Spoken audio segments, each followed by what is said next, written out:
2 million years ago, before humans ever set foot on this continent, the land we now call Florida was a battlefield no history book remembers. The grass here was taller than a man. The air was thick with the smell of standing water and rotting vegetation.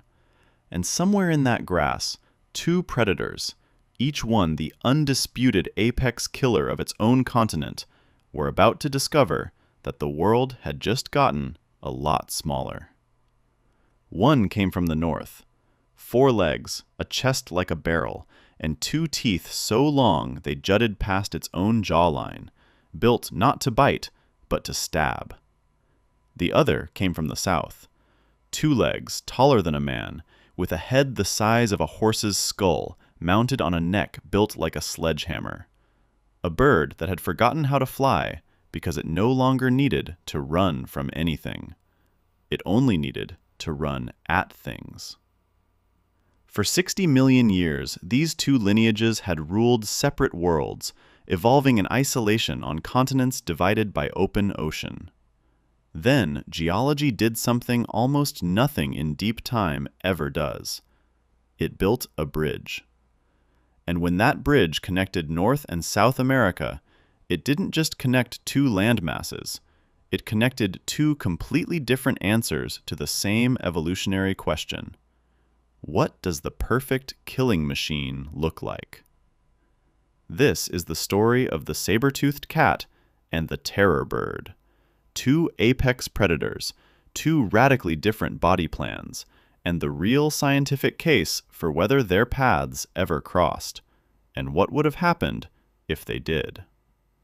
To understand why these 2 animals might have ever stood face to face, you have to understand the strangest event in the history of American wildlife, the Great American Biotic Interchange. For most of the last 60 million years, North America and South America were not connected. They were 2 separate evolutionary laboratories, each one isolated by hundreds of kilometers of open Pacific and Caribbean water. North America developed its own caste of predators, wolves, bears, and eventually big cats descended from Eurasian migrants. South America, meanwhile, became something genuinely unique in Earth's history, a continent where the dominant land predators, for tens of millions of years, were not mammals at all. They were birds. Flightless, ground-dwelling, and built like organic battering rams, the Forus racids, popularly known as terror birds, filled the same ecological role that lions and tigers fill today. With no large predatory mammals to compete against, these birds grew larger, faster, and more heavily armed with every passing million years, eventually producing some of the tallest predatory birds the planet has ever seen. Then, around 3 million years ago, volcanic activity and tectonic plate movement finished construction on the Isthmus of Panama, a narrow strip of land connecting the 2 continents for the first time in tens of millions of years. What followed was an ecological collision of staggering scale. Animals flooded across that land bridge in both directions. Opossums and armadillos moved north. Horses, tapirs, and early big cats moved south. It is, to this day, one of the largest natural experiments in predator versus predator competition ever recorded in the fossil record. And in the middle of that crossfire, in the fossil beds of Texas and Florida, scientists found something extraordinary. The bones of Titanis walleri, a terror bird that had made the journey north, buried in rock layers that may overlap with the earliest North American saber-toothed cats. 2 apex predators, 1 bridge, 1 narrow window in time where their ranges might have touched. That's not movie fiction. That's geology and stratigraphy. Whether they ever actually faced off, no fossil can tell us for certain. Predators that kill each other rarely fossilize the encounter. But the timeline lines up close enough that paleontologists still debate it. And that overlap is the foundation for everything we're about to explore. So let's meet our combatants, starting with the one that came from the north. When most people picture a saber-toothed cat, they're picturing Smilodon. And for good reason.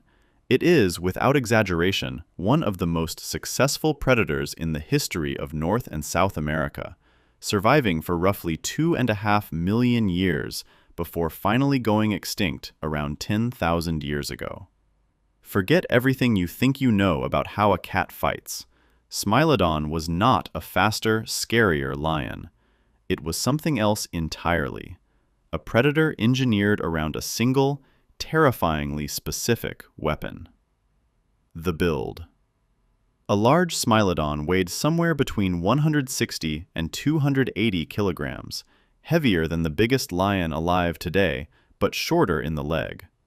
This wasn't an animal built for speed. Its body was low, dense, and almost absurdly powerful through the chest and forelimbs.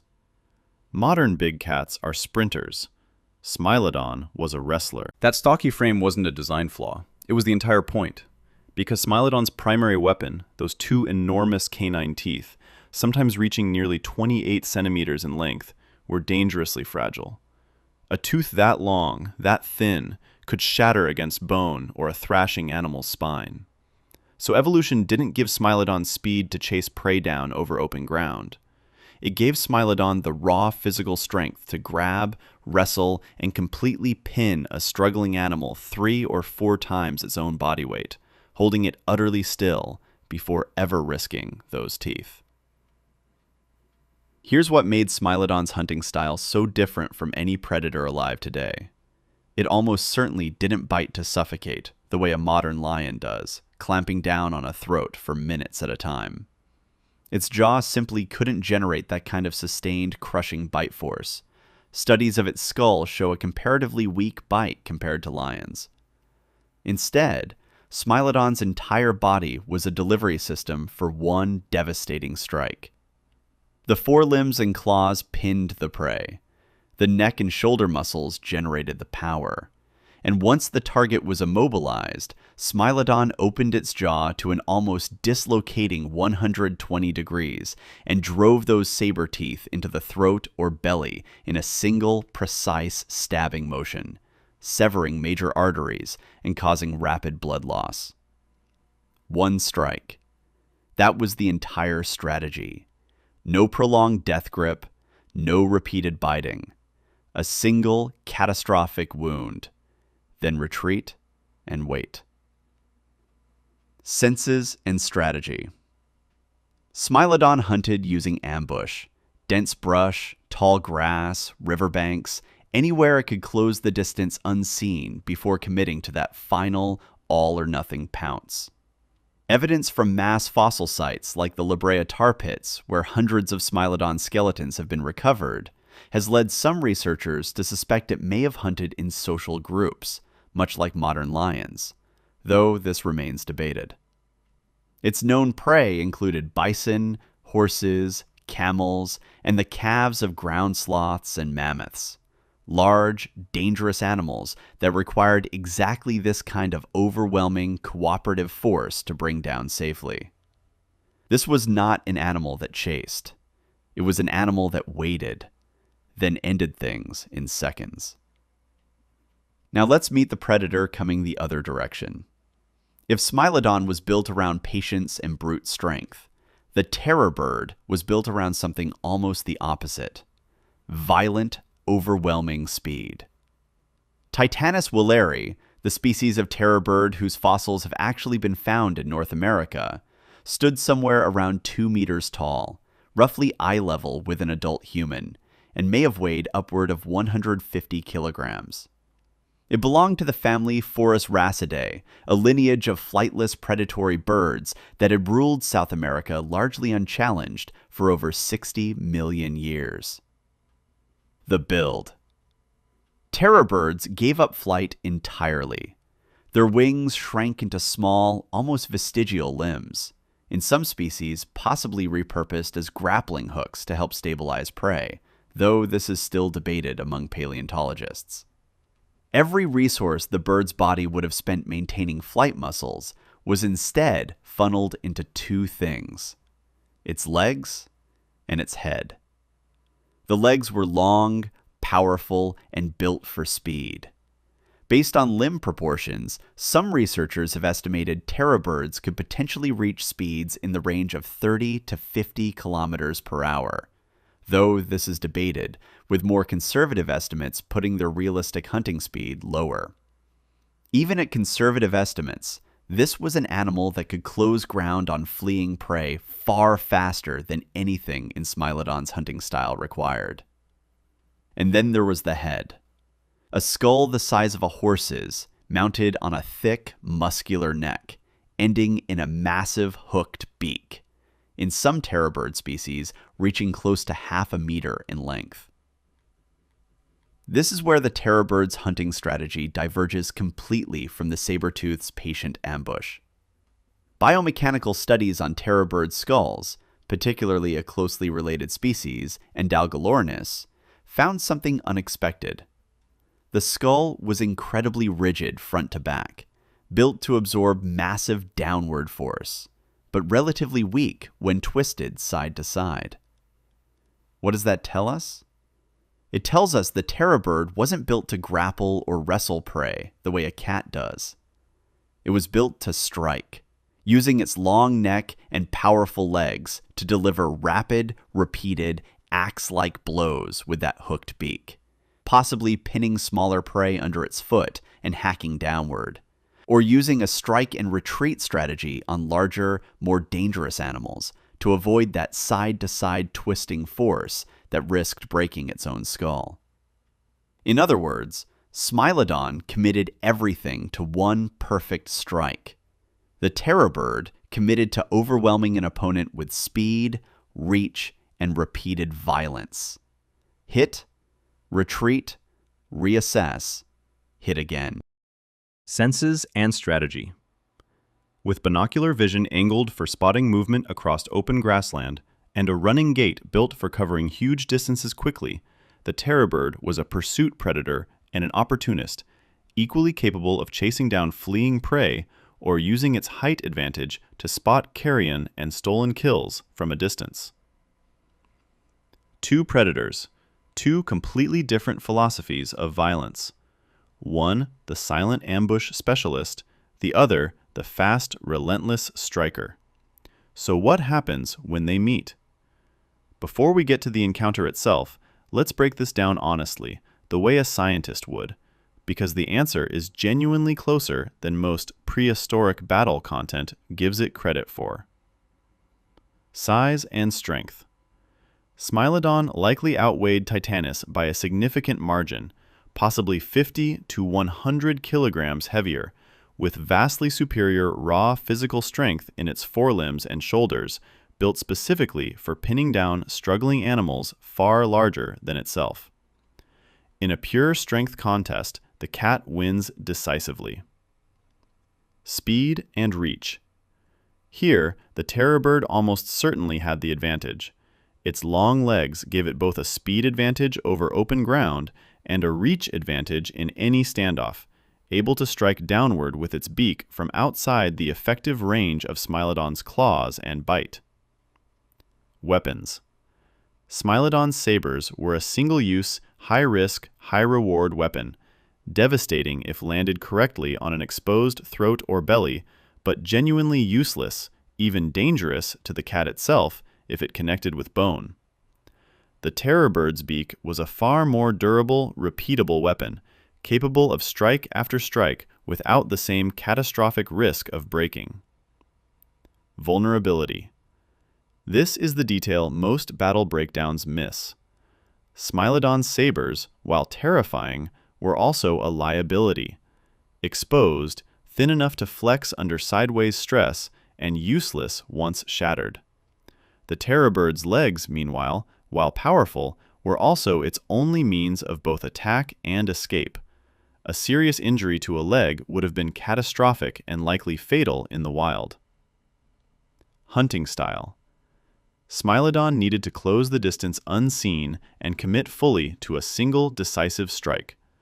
The terror bird needed open ground and the ability to use its speed and reach. Whichever animal could force the fight onto its preferred terrain, dense cover for the cat, open ground for the bird, would have held a massive tactical advantage before a single blow was even struck. So who wins? Let's play it out. What follows is, to be clear, a scientifically grounded reconstruction, not a documented fossil event, but a plausible scenario built directly from what the bone structure, bite mechanics, and known hunting behaviors of both animals tell us. The terror bird is the first to move. It's been stalking the edge of a floodplain for the better part of an hour, drawn by the smell of a half-eaten carcass, a young peccary already claimed.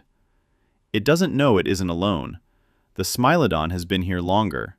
Lower to the ground, motionless in a stand of saw palmetto, it watches the bird approach the kill it intends to claim for itself. This isn't supposed to be a fight between predators. It's supposed to be a robbery. But terror birds don't surrender easily. As the cat breaks cover in a low, explosive charge, the bird doesn't flee. It pivots, screeches, and meets the rush head-on, that massive beak snapping downward in a vicious overhead strike. The first blow goes wide, the cat's low center of gravity letting it duck under the strike zone the bird's body was built to dominate. This is the cat's entire strategy working exactly as evolution intended. Get inside the reach advantage, where the beak becomes a liability instead of a weapon. But closing that distance means abandoning the element of surprise. Now it's a brawl. The bird's powerful legs kick and rake, driving the cat back.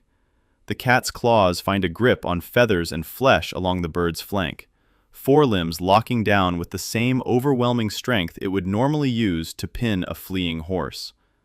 For a moment, it looks like the ambush has worked. The cat has its weight on the bird, dragging it off balance. Then, the beak comes down again, not at the cat's exposed throat, which is buried against the bird's body out of strike range, but at the only target available, the cat's shoulder and flank, again and again, rapid hacking blows that the cat's thick mane of fur and muscle absorb but cannot fully deflect. This is the moment everything comes down to. Can the cat hold its grip long enough to expose the bird's throat or underside for that single, fatal stabbing bite? Or will the relentless hammering of that beak force the cat to release before it ever gets the chance? In this version of events, the cat's superior strength wins out. With one last surge, it forces the bird's neck downward and to the side, opening just enough of an angle along the throat. The bite is fast, brutal, and final. Exactly the kind of single decisive strike Smilodon's entire body was built to deliver. The terror bird's struggling slows, then stops. It's over in under a minute. Most real predator confrontations are. Now let's step back from the dramatization, because the honest scientific answer is more nuanced than any single battle scene can capture. If the fight happens in dense cover, forest edges, tall grass, riverbank brush, the advantage tilts heavily towards Smilodon. That's exactly the terrain its entire hunting strategy was built around. Closing distance undetected and using overwhelming strength to neutralize the threat before the terror bird's speed and reach ever come into play. If the fight happens on open ground, the calculation shifts. The terror bird's speed and striking reach become far more dangerous, and a Smilodon forced to approach across open terrain loses the single biggest advantage its body plan depends on: surprise. Size matters, but it isn't everything.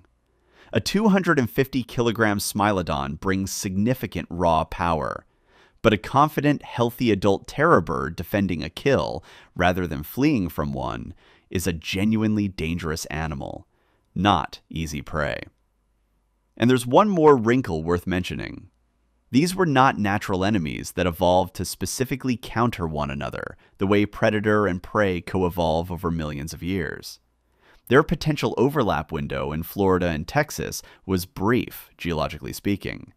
These were two apex predators encountering each other's hunting strategies for the very first time, with no inherited instinct for how to specifically beat the other. Most paleontologists who study this overlap agree on one thing. A direct confrontation, if it happened at all, was likely rare. Apex predators generally avoid each other when possible. The risk of injury to either animal, even the winner, is often too costly in a world with no veterinary care and no second chances.